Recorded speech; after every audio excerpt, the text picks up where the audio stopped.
Saudações, amigos da Rádio Espiritismo BH. Meu nome é Valdir Pedrosa e apresento o programa Estudando o Evangelho segundo o Espiritismo.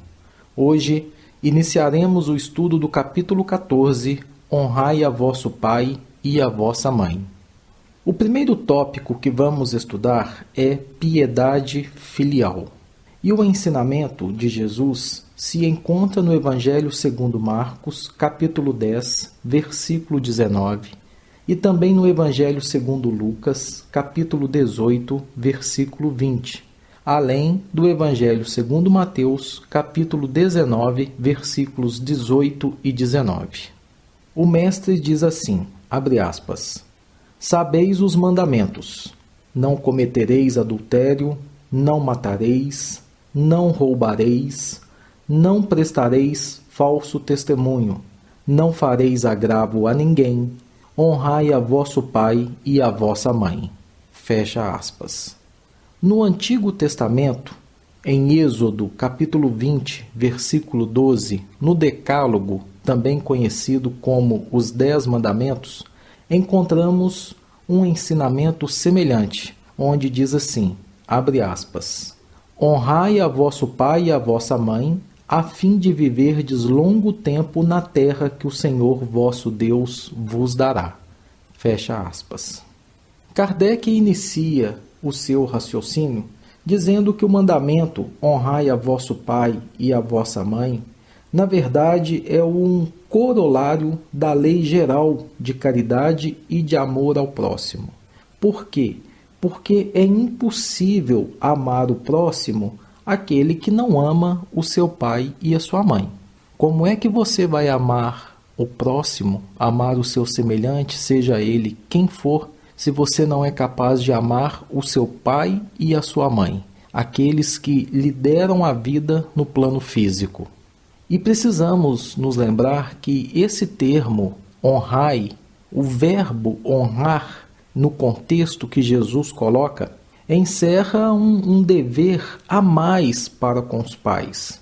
Esse dever é justamente a piedade filial, ou seja, a piedade que os filhos devem ter para com seus pais. Por essa forma, Deus quis mostrar que ao amor se devem juntar o respeito, a atenção, a submissão, o carinho, a gratidão, a admiração, o que envolve a obrigação de cumprir-se para com os pais, de modo ainda mais rigoroso, tudo aquilo que a caridade ordena que seja feito em relação ao nosso próximo em geral. Ou seja, tudo aquilo que fazemos em nome da caridade aos nossos semelhantes, devemos fazer mais ainda em benefício de nossos genitores. E é claro, gente, que esse dever se estende naturalmente àquelas pessoas que fazem às vezes de pai e de mãe responsáveis, que podem ser avós, tios, pais adotivos, os quais têm tanto ou até maior mérito do que os pais consanguíneos, porque menos obrigatório é para eles o devotamento para conosco. As leis que regem o universo punem sempre com rigor toda violação a esse mandamento. Honrar o pai e honrar a mãe não consiste apenas em respeitá-los. É mais do que isso. É também assisti-los em suas necessidades. É proporcionar-lhes repouso na velhice, quando eles já não têm mais condições de trabalhar para o seu sustento. É cercá-los de cuidados como eles fizeram conosco quando éramos crianças. Agora, sobretudo para com os pais, sem recursos financeiros, recursos econômicos, é que se demonstra mais evidentemente a verdadeira piedade filial. Allan Kardec faz o seguinte questionamento, abre aspas, obedecem a esse mandamento os que julgam fazer grande coisa porque dão a seus pais o estritamente necessário para não morrerem de fome, enquanto eles de nada se privam, atirando-os para os cômodos mais ínfimos da casa, apenas por não os deixarem na rua, reservando para si o que há de melhor, de mais confortável? Fecha aspas. É claro que não. Esses não obedecem o mandamento de Jesus. E ainda existem aqueles filhos que descarregam sobre seus pais o peso do governo, da administração, da manutenção da casa. Será então, meus amigos, que na verdade cabe aos pais, já velhos e fracos, adoentados, servirem aos seus filhos, jovens, fortes e com saúde? Será que é assim que deve ser? Ora, será que a mãe vendeu o leite para os seus filhos quando os amamentava? Creio que não. Será que as mães contaram as suas horas de vigílias quando seus filhos estavam doentes? Será, enfim, que os pais contaram os passos que deram para atender às necessidades de seus filhos? Não, diz Allan Kardec. Os filhos não devem a seus pais pobres só o estritamente necessário. Devem-lhes também, na medida do que puderem fazer, os pequenos nadas supérfluos, ou seja, pequenos agrados, coisas que não seriam obrigação, mas que eles poderiam fazer a mais para os seus pais. Atender às suas solicitudes, os seus desejos, cercá-los de cuidados amáveis. Na verdade, tudo isso seria apenas, entre aspas, o pagamento dos juros por tudo que eles, como filhos, receberam ao longo da vida de seus pais. É o pagamento, ou melhor, é parte do pagamento de uma dívida que podemos dizer é sagrada. Essa é a piedade filial que agrada a Deus. Lembrando os ditames da lei de causa e efeito, de ação e reação, podemos sem dúvida dizer que ai daqueles que esquecem o que devem aos seus pais, pais estes que muitas vezes se impuseram duras privações para lhes garantir o bem-estar. Ai, meus irmãos, do ingrato, porque ele será punido com a ingratidão e o abandono. Ele será ferido nas suas mais queridas afeições. E algumas vezes esse retorno vem já na existência atual, ou no plano espiritual, ou mesmo nas próximas reencarnações. Mas que virá, virá. É certo que ele sofrerá o que houver feito os outros sofrerem, principalmente os seus pais. É certo que algumas pessoas podem estar pensando agora que não foram aquinhoados nessa existência com bons pais. Claro, não podemos negar que existem alguns pais que descuidam de seus deveres e não são para os seus filhos o que deveriam ser. Não são aquele exemplo de virtude, de bom proceder. Mas será que cabe aos filhos o direito de julgá-los? Não cabe. Isso cabe somente a Deus, que poderá julgá-los e puni-los. Os filhos não. Não compete, gente, aos filhos censurar os pais, porque não podemos nos esquecer de que os filhos têm os pais que merecem, têm os pais que precisam ter, de forma a suprir as suas necessidades evolutivas. Se a lei de caridade, vejam bem, se a lei de caridade manda que se pague o mal com o bem, que se seja indulgente para com as imperfeições de outras pessoas, que não se diga mal do próximo, que se lhe esqueçam e perdoem as ofensas, os agravos, as dívidas. E se a lei da caridade manda até que se ame os inimigos, quão maiores não hão de ser essas obrigações em se tratando de filhos para com seus pais. Tudo isso que a lei de caridade manda fazer com o outro, devemos fazer mais ainda para com aqueles que nos deram a vida no plano físico. Assim, os filhos devem tomar como regra de conduta para com seus pais todos os preceitos de Jesus concernentes ao próximo e ter presente que todo procedimento censurável com relação aos estranhos ainda mais censurável se torna relativamente aos pais. E que aquilo que talvez não passe de uma simples falta em se tratando de pessoas estranhas pode ser considerado um crime quando se trate de nossos pais, porque aqui a falta de caridade se junta à ingratidão. Agora eu peço licença aos nossos amigos para trazer as palavras do próprio codificador da doutrina espírita ao comentar o versículo 12 do capítulo 20 do livro de Êxodo. Kardec diz assim, abre aspas, Deus disse, honrai a vosso pai e a vossa mãe, a fim de viverdes longo tempo na terra que o Senhor vosso Deus vos dará. Por que promete ele como recompensa a vida na terra e não a vida celeste? A explicação se encontra nestas palavras, que Deus vos dará, as quais, suprimidas na moderna fórmula do Decálogo, lhe alteram o sentido. Para compreendermos aqueles dizeres, temos de nos reportar à situação e às ideias dos hebreus naquela época.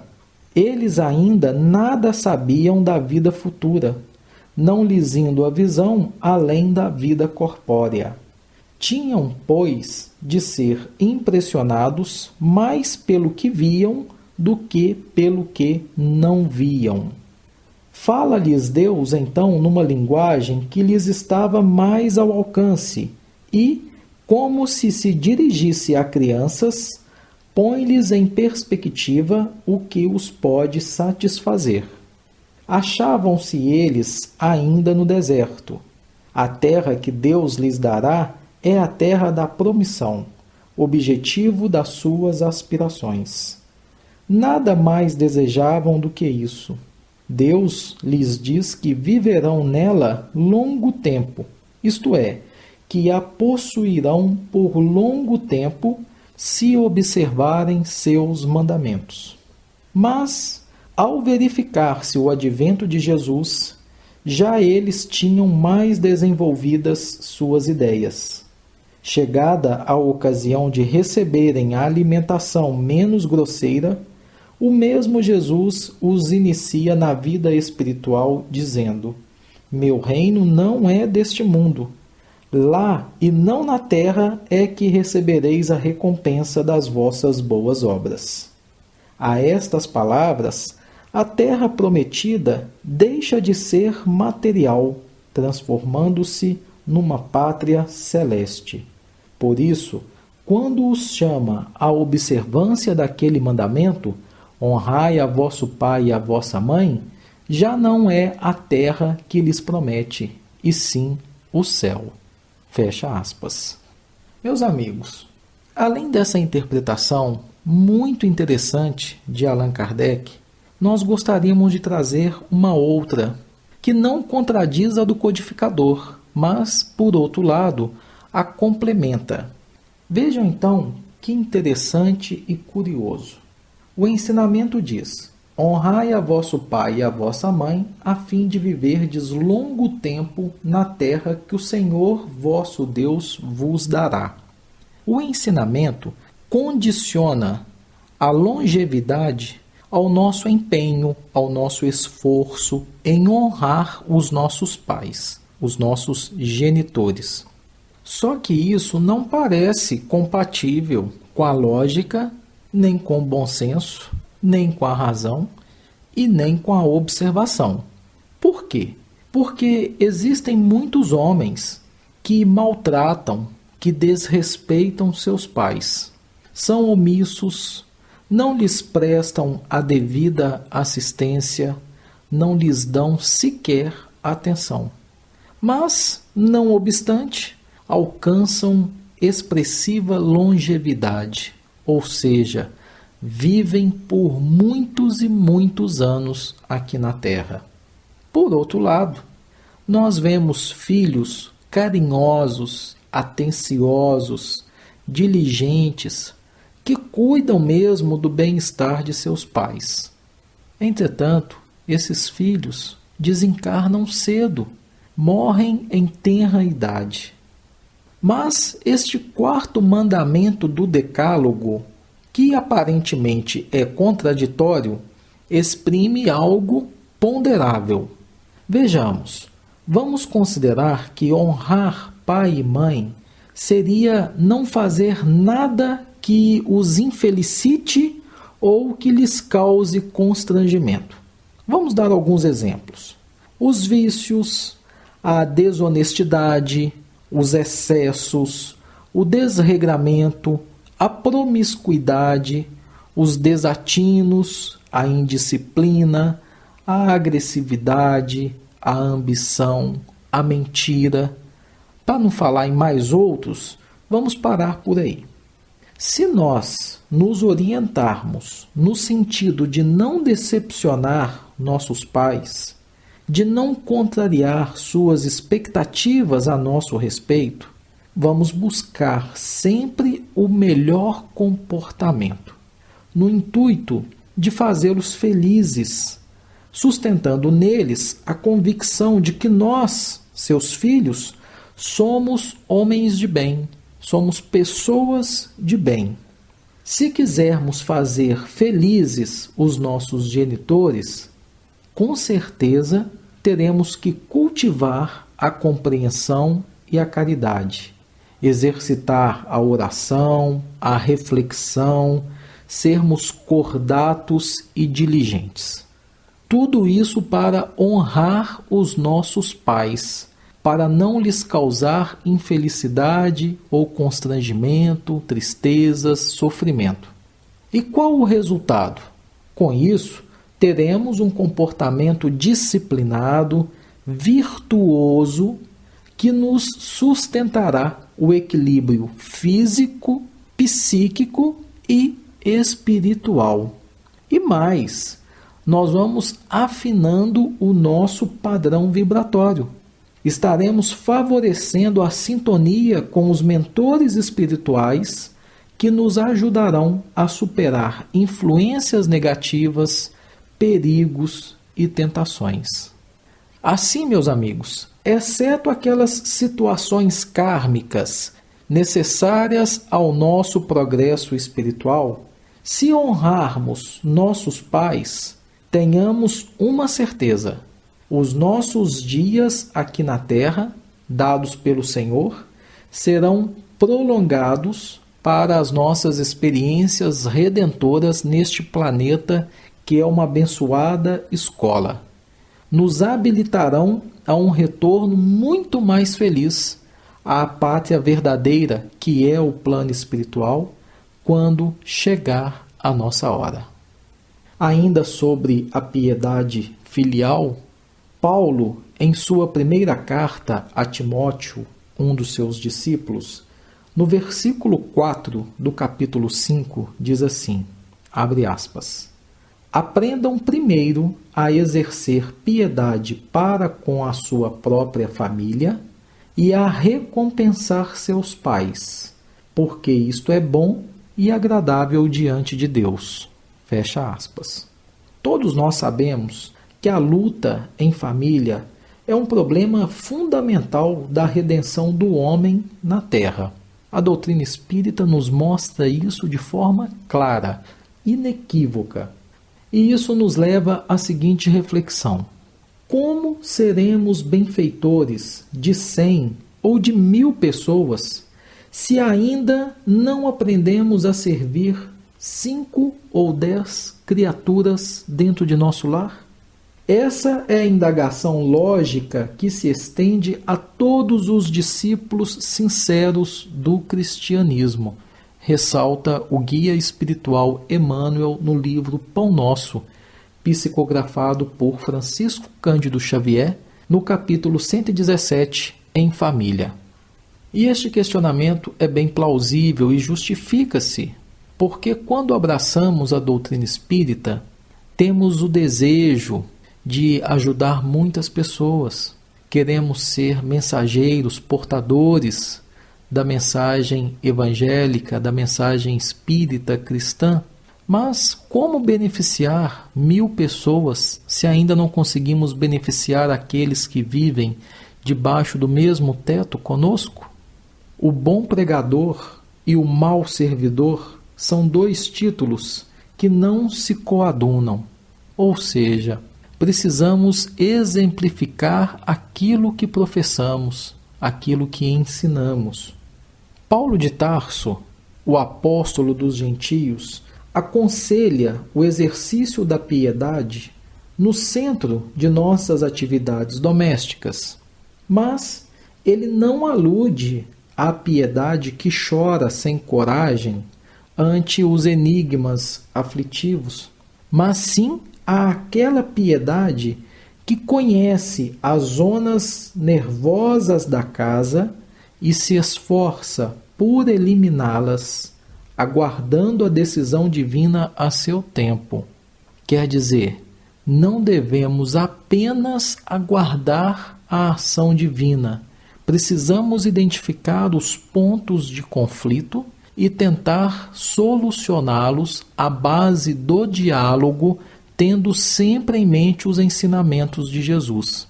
É fazendo a nossa parte que Deus e os amigos espirituais que trabalham em nome de Jesus nos ajudarão na parte que lhes compete. Não desconhecemos que existem muitas pessoas que, espiritualmente falando, se sentem sozinhas entre os seus familiares. Parecem que se encontram isoladas, que não pertencem efetivamente àquela família. Mas nós não podemos deixar de examinar a transitoriedade das ligações corpóreas, dos vínculos consanguíneos. Não podemos nos esquecer que não existem uniões casuais no lar terreno. Tudo segue um planejamento, tudo tem uma justificativa, tudo tem a sua necessidade. Preponderam aí, por enquanto, no lar, as provas salvadoras ou regenerativas para cada criatura. Desta forma, é importante que ninguém despreze esse campo sagrado de serviço, por mais que se sinta acabrunhado na incompreensão. Constituiria, de fato, uma falta muito grave esquecermos as infinitas possibilidades de trabalho iluminativo que o lar, que o ambiente familiar nos proporciona. São oportunidades de desenvolvermos virtudes tais como a paciência, a tolerância, a capacidade de perdoar as faltas, perdoar as ofensas, sermos indulgentes. É fácil? Não, não é. Mas estamos numa escola e é preciso sempre enxergar nos outros professores dispostos a cooperar com o nosso crescimento, com o nosso aprendizado.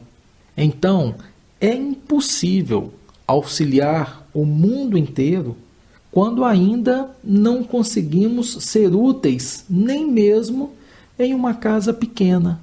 Casa pequena esta que é aquela em que a vontade do Pai nos situou momentaneamente. Antes de grande projeção pessoal na obra coletiva do bem, É preciso que o discípulo aprenda a cooperar em favor de seus familiares no dia de hoje, no agora, no presente, convencido de que este esforço representa sua realização essencial como espírito imortal. E com estas reflexões, interrompemos o programa de hoje, agradecendo aos amigos pela companhia e convidando-os para que estejam conosco na próxima semana, onde continuaremos os estudos sobre o capítulo 14 de O Evangelho segundo o Espiritismo. Honrai a vosso Pai e a vossa Mãe.